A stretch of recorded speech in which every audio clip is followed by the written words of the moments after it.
بسم اللہ الرحمن الرحیم۔ تمام دیکھنے اور سننے والے پیارے ناظرین کو السلام علیکم۔ دوستو ویلکم کرتی ہوں اپنے چینل اسلامک بک میں۔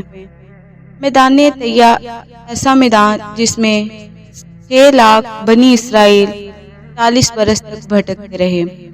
دوستو ان کو اس میدان میں 40 برس تک بھٹکنے کی سزا کیوں ملی؟ آج کی اس ویڈیو میں ہم اسی کا تذکرہ کرنے جا رہے ہیں۔ ہمارے ساتھ جڑے رہیے گا اور ویڈیو کو سکپ بالکل بھی مت کیجیے گا۔ ناظرین اگر آپ میرے چینل پر نئے ہیں تو پلیز میرے چینل کو سبسکرائب کر کے بیل آئیکن کے بٹن کو پریس کر دیجیے گا تاکہ میری ہر آنے والی ویڈیو کا نوٹیفیکیشن آپ کو مل سکے۔ تو پیارے ناظرین جب فرعون دریائے نیل میں غرق ہو گیا اور تمام بنی اسرائیل مسلمان ہو گئے اور حضرت موسیٰ علیہ السلام کو اطمینان نصیب ہو گیا، اللہ تعالیٰ کا حکم ہوا آپ بنی اسرائیل کا لشکر لے کر ارض مقدس یعنی بیت المقدس میں تشریف لے جائیں۔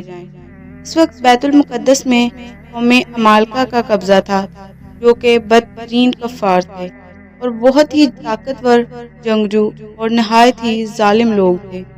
چنانچہ حضرت موسیٰ علیہ السلام 6 لاکھ بنی اسرائیل کو ہمراہ لے کر قوم عمالقہ کے ساتھ جہاد کے لیے روانہ ہو گئے، مگر جب بنی اسرائیل بیت المقدس کے قریب پہنچے تو ایک دم بزدل ہو گئے اور کہنے لگے اس شہر میں جبارین یعنی عمالقہ کا قبضہ ہے جو بہت ہی زور آور اور زبردست قوم ہے، لہٰذا جب تک یہ لوگ شہر میں رہیں گے ہم ہرگز شہر میں داخل نہیں ہوں گے۔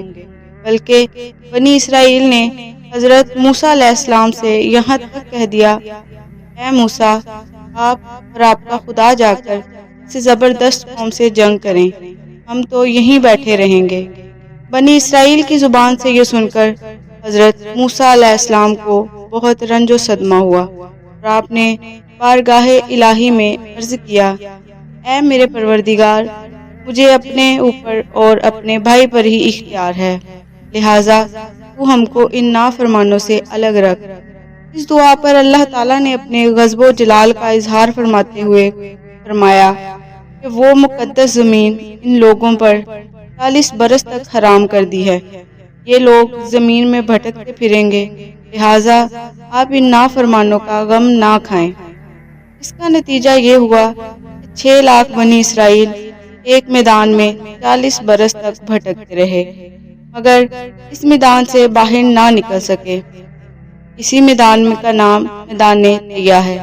اس میدان میں بنی اسرائیل کے کھانے کے لیے من و سلوہ نازل ہوا اور پتھر پر حضرت موسیٰ علیہ السلام نے اپنا عصا مبارک مار دیا، پتھر سے 12 چشمے پھوٹ پڑے۔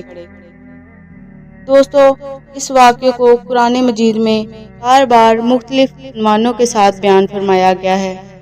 بنی اسرائیل نے بہت سے مختلف طریقوں سے حضرت موسیٰ علیہ السلام کو رنج اور دکھ دیا، لیکن اس کے باوجود بھی حضرت موسیٰ علیہ السلام کی محبت و شفقت بنی اسرائیل پر ہمیشہ ہی رہی۔ جب یہ لوگ میدان طیہ میں بھوکے پیاسے ہوئے تو حضرت موسیٰ علیہ السلام نے دعا مانگ کر ان لوگوں کے لیے من و سلوہ نازل کروایا اور پتھر پر عصا مار کر 12 چشمے جاری کرا دیے۔